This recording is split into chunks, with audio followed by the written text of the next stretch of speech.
any sense out of the film. Listen, well, I will. It's a slippery slope what we're doing, but I yield to Ms. Hageman. So all of those were videos that I'm actually very surprised that my colleague on the other side isn't fully aware of those particular videos. They've been showed over and over and over again in a variety of media. And I guess that if you have not seen those videos and are not aware of the circumstances where females have been injured by males in volleyball games, field hockey games, and those sorts of things, I guess that I'm surprised that you're saying that this is something that really isn't happening when you're now telling us that you're completely unaware of the incidents where, in fact, it has happened. And what this bill does, the way that this bill resolves that, is that that male volleyball player wouldn't have been on that court to hurt the female. That male would not have been in that basketball game to hurt the female. That male would not have been in the field hockey to hurt the female had this bill been in place. Well, I'm aware that we want to protect young Please let me finish. athletes. I have not yielded to you. Well, I understand it's her So time. what Time I'm belongs to saying the is- gentlelady from Indiana who's yielded to the gentlelady from Wyoming. What I am saying is that this bill, by stating that it prohibits a person whose sex is male from participating in an amateur athletic competition that is designated for females, women, and girls, those incidents wouldn't have happened. The time has expired. Mr. Chairman? What I'd like to do is adopt the amendment, and then we can keep the debate going. I mean, I think the debate is largely on the legislation, if the committee is comfortable with that. All those in favor of the amendment offered by the gentlelady from... I wanted to strike the last word. You want to go on the amendment? Yes. Okay, then the gentlelady from California is recognized to speak on the amendment. That's got unanimous support. Correct, and I want to yield to my colleague from Texas, Ms. Jackson-Lee. Very kind. That's fine. I'm not sure of the unanimous support of the amendment, but I do want to clarify that members on this side of the aisle, not speaking for each and every one of them, clearly have as one of their operatives is to protect our children, to protect whether they are athletes or not athletes. The footage that was shown was enormously unclear. There was no language, there was no voice over, there was no print, etc. So let's move on from saying that we have no knowledge or no interest in protecting athletes. My question is, and it is still on the table, how 7187 in any way points to a solution to those acts if those acts occurred. Again, the film does not evidence that, but the point I want to make is that the proponent of the legislation has not answered the question of humanity, has not answered the question of whether or not the cost of discrimination is a higher cost to pay by this legislation than the problem that it's looking to solve. We've already heard from the gentlelady from Washington about what it may do to her daughter, an example of the trans community.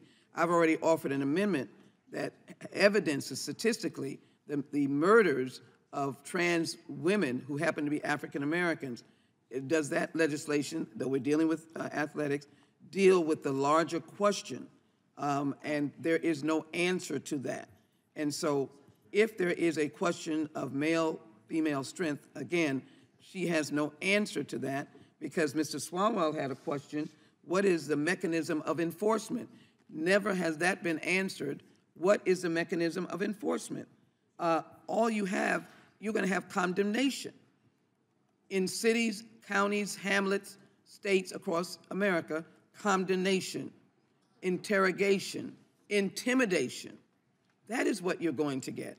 And you have no answer why this legislation should even be on the roster in the Judiciary Committee for us even to move forward. I've said this over and over again. So with that in mind, we have yielded. We will not, I assume you can get your own time. We have yielded for you to answer. None of those answers have been forthcoming. There's no enforcement mechanism at all. Will you yield? It is the gentleladies from California's time. Thank you. It would be up to the USOC in terms of compliance, but determining biological sex can be done with a cheek swab.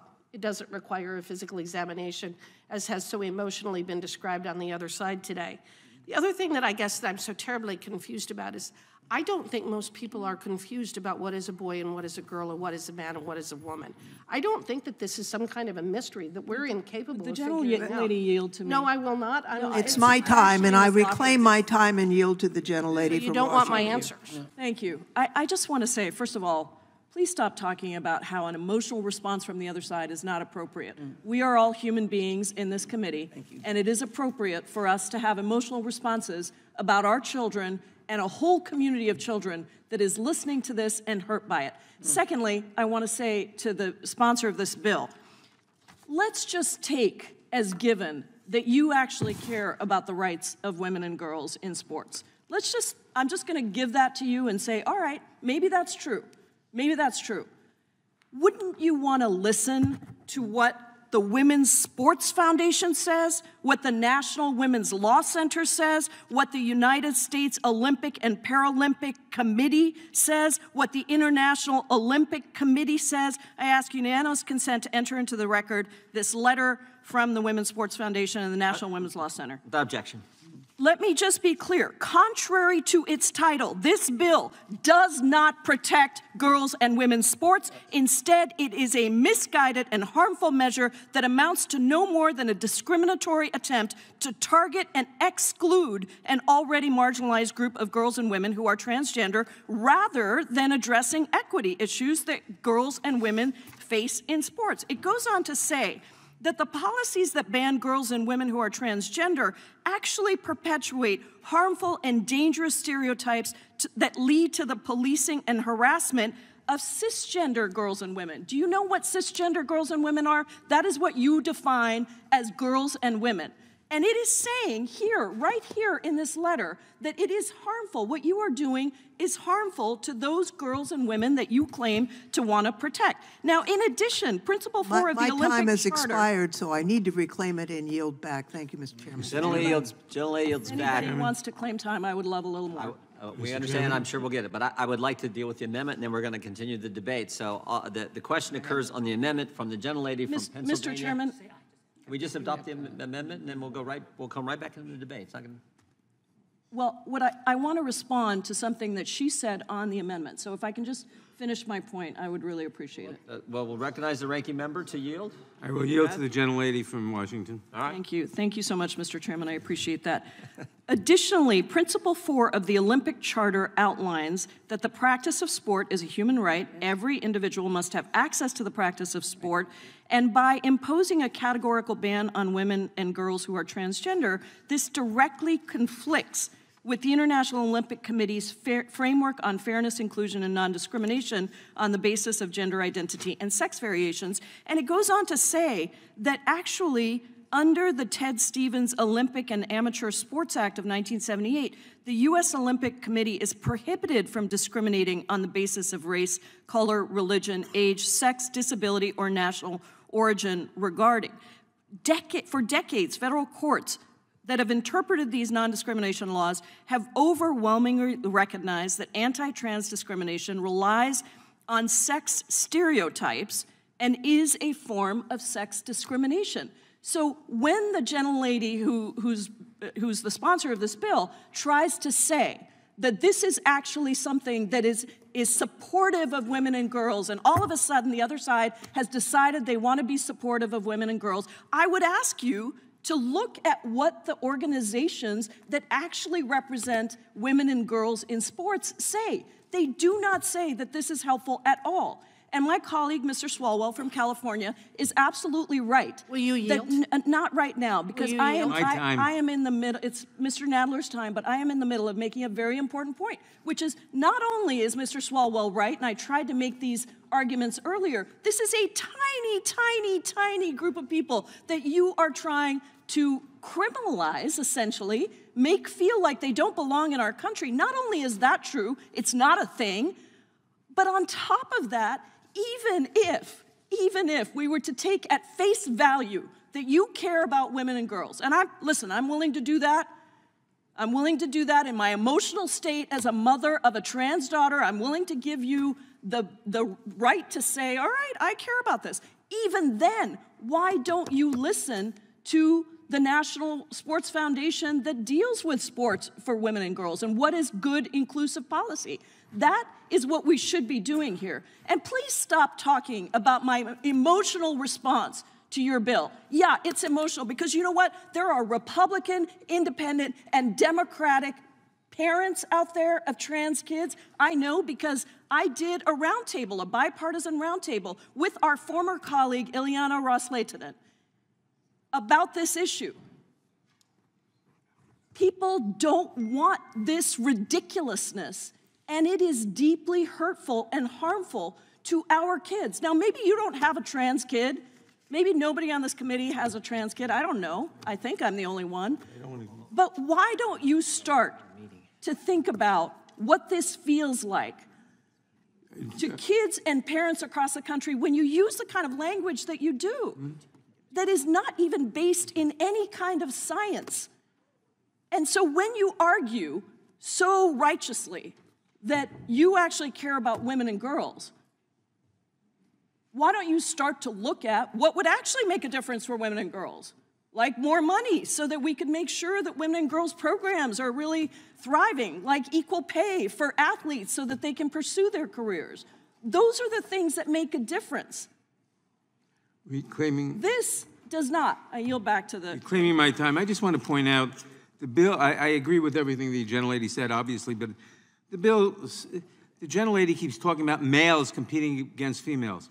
The bill defines a male as, male means an individual who has, had, will have, or would have, but for developmental or genetic anomaly, historical accident, the reproductive system that at some point produces, transports, and fertilizes sperm for fertilization. Would have, does not have, but would have, but for a developmental or genetic anomaly. In other words, the fact is that there are people, a tiny number of people, we call them transgender, who are not males, who may have an X and a Y chromosome, but are not males. They're a different category. They're transgender. And this bill, by seeking to characterize them as males and say that they somehow unfairly compete with females, discriminates against them. And we heard about the tiny number. The governor of Utah said there were four transgender people in sports, and one, on a women's team. Why are we seeking to humiliate and prohibit from participation in sports this tiny number of people who are not, in fact, males? We have to realize that humanity is not, as we thought for a long time, divided into only two sexes. There are more than two. Tiny numbers, but more than two. I yield back. Gentleman yields back. Without objection, a statement from the sponsor of the legislation will be included in the record. The question occurs on the amendment from the gentlelady from Pennsylvania. All those in favor say aye. Aye. All those opposed, no. Opinion of the chair is the ayes have it, and the amendment is adopted. I assume Ms. Dean wants her second amendment? No, I think we're going to go to Ms. Scanlon. Ms. Scanlon is recognized. Thank you. I do have an amendment at the desk. The clerk will report. Gentleman from Florida reserves a point of order. Amendment to the amendment in the nature of a Without objection, the amendment will be considered as read. The gentlelady from Pennsylvania is recognized to explain her amendment. Okay, thank you. I want to be clear here. This bill, H.R. 7187, is not about supporting and protecting women or females, as the bill would define them. As several of my colleagues have pointed out, the rationale for this bill and many of the comments we've heard from the other side of the aisle elevates cynical and dangerous political attacks on the transgender community. Everyone deserves the opportunity to play sports, to be part of a team, to have fun, and to learn resilience while challenging themselves. House Republicans have already voted to keep trans girls and women off their school sports teams. Now they want to jam through a bill to prevent trans girls and women of all ages and all levels from participating in sports. The fact is that there are real issues facing female athletes, but as usual, our Republican colleagues are missing the mark. Where's the discussion of legitimate barriers like lack of resources, vulnerability to abuse, bias, and wage gaps? I find it outrageous that this majority is yet again using the House Judiciary Committee to fearmonger and bully members of the trans community, a group of already marginalized citizens who just want to fit in and be included. When I was growing up, Title IX was in its infancy, but we knew the purpose of that law was to make everyone welcome and included in sports, an experience that has taught every member of my family valuable lessons that we still use today. Whether in school or elsewhere, we should not retreat from policies that promote the inclusion of all Americans, whether in athletics, employment, academics, housing, or all aspects of our civic life.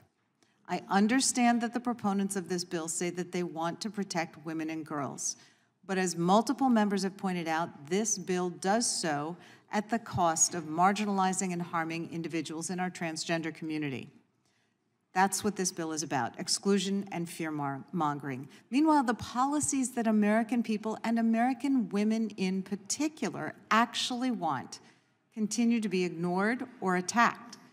Now, this bill, as written, defines a female as an individual who has had or will have the reproductive system that at some point produces, transports, and utilizes eggs for fertilization. Very handmaiden kind of definition there. This bill mimics bills that have been brought in several states, which have sought to narrowly define the terms male and female while ignoring science and facts regarding sex and gender, particularly for the transgender population. Actual scientific research shows that it's more complicated than just male or female. Sex chromosomes can indicate one thing, anatomy can indicate something else, and other genetic factors can play a role. We know that our Republican colleagues aren't open to considering the rights and facts regarding our transgender citizens, and they've refused to withdraw this bill from the markup. So, since this bill purports to define women by their reproductive systems, I think it only makes sense that we do talk about reproductive health care here today, because we can't talk about women's equality for female athletes or others in the workplace without talking about access to reproductive health care. That's why I'm offering an amendment to this bill to prohibit amateur sports organizations from discriminating against anyone for being pregnant or accessing reproductive health care, including abortion care, contraception, or IVF. And that would include not only athletes, but also the coaches, administrators, and staff of these organizations. Since the Dobbs decision to overturn Roe v. Wade, states across the country have moved to restrict access to reproductive health care in a variety of ways, including banning abortion care, IVF, and certain forms of contraception. The consequences have been devastating, as providers have been forced to relocate and close their doors. And American women have found themselves in dangerous situations as they've struggled to find appropriate care. In the face of that reality, we need to make sure that the athletes and staff working at these organizations aren't discriminated against for accessing needed health care. If my Republican colleagues really wanted to support women, they'd support this amendment and ensure that female athletes and all women have the freedom to make their own personal health care decisions. I yield back. Gentlelady yields back. The point of order was Sean. Gentlelady from Wyoming is recognized for 5 minutes.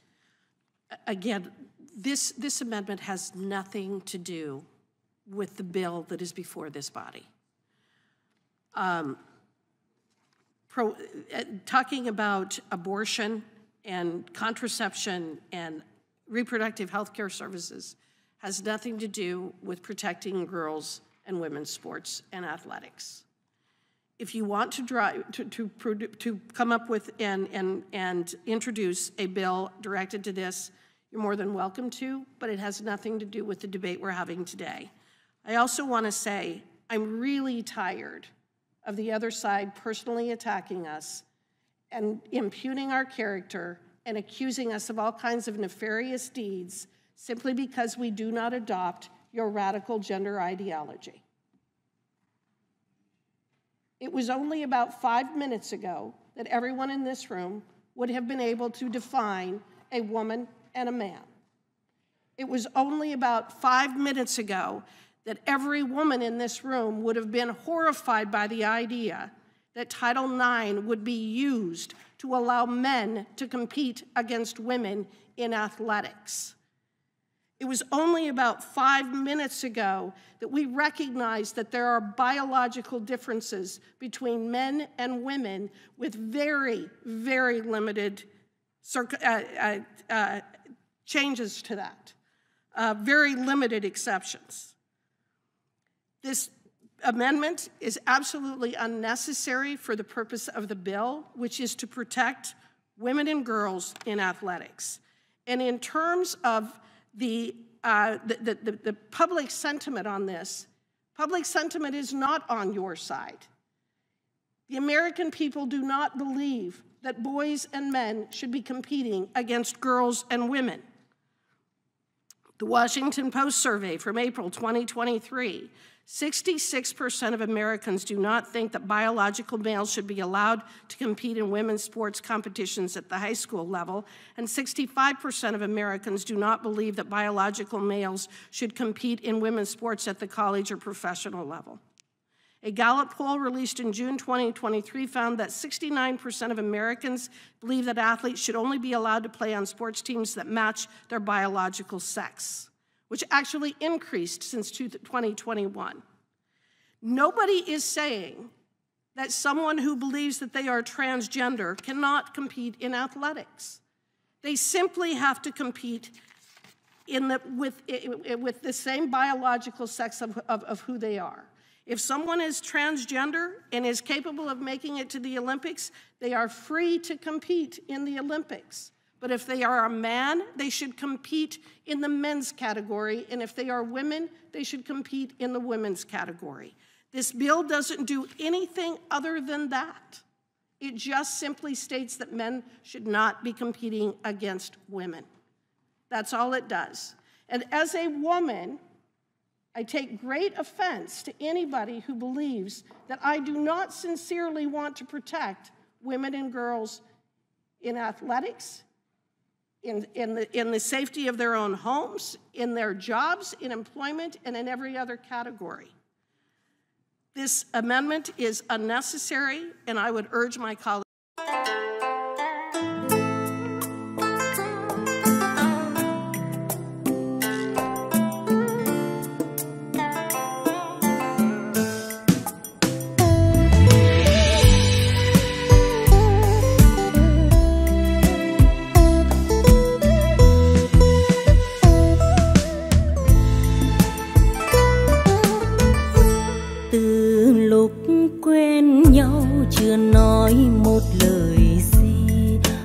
Tình ta mến nhau,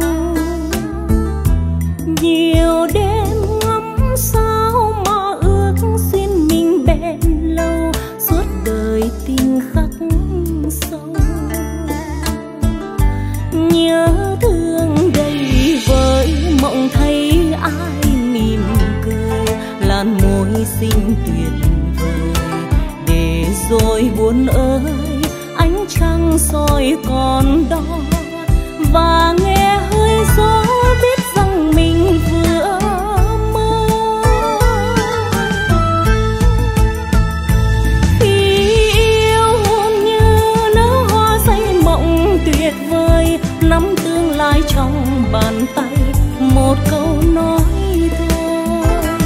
Đôi khi gặp nhau muốn khơi nhưng rồi lại thôi, nói ra e ngại mặc theo gió trôi. Hôm nay nhìn xe kết hoa rồi ngược nẻo đường, gửi thư trao cho người yêu vài câu luyến thương. Hân hoan hồn như nở hoa trông chờ hồi âm, đắng cay trong lòng chỉ thấy thiếp hồng. Chiều tím không mây đường cũ bước lần về, buồn nghe say dứt tim. Nhìn xe kết hoa màu trắng ngỡ rằng mình mơ, pháo hồng nhuộm tiễn đưa. Lá thu chậm rơi từng lá nghe buồn buồn, tưởng bước ai tìm về, mở rộng vòng tay đón anh nhưng nào thấy sầu dâng lên tim biết bao giờ cho khô.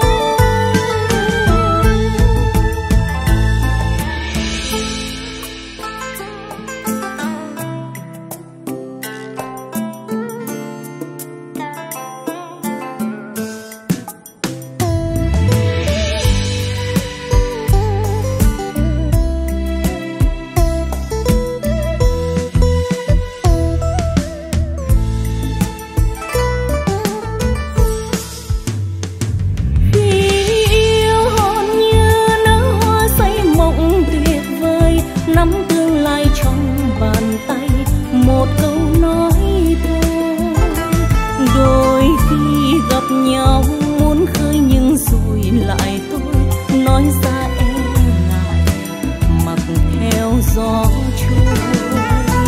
Hôm nay nhìn xe kết hoa xuôi ngược nẻo đường gửi thư trao cho người yêu vài câu luyến thương hân hoan hồn như nở hoa trông chờ hồi âm đắng cay trong lòng chỉ thấy thiệp hồng. Chiều tím không mây đường cũ bước lần về buồn nghe say dứt tim.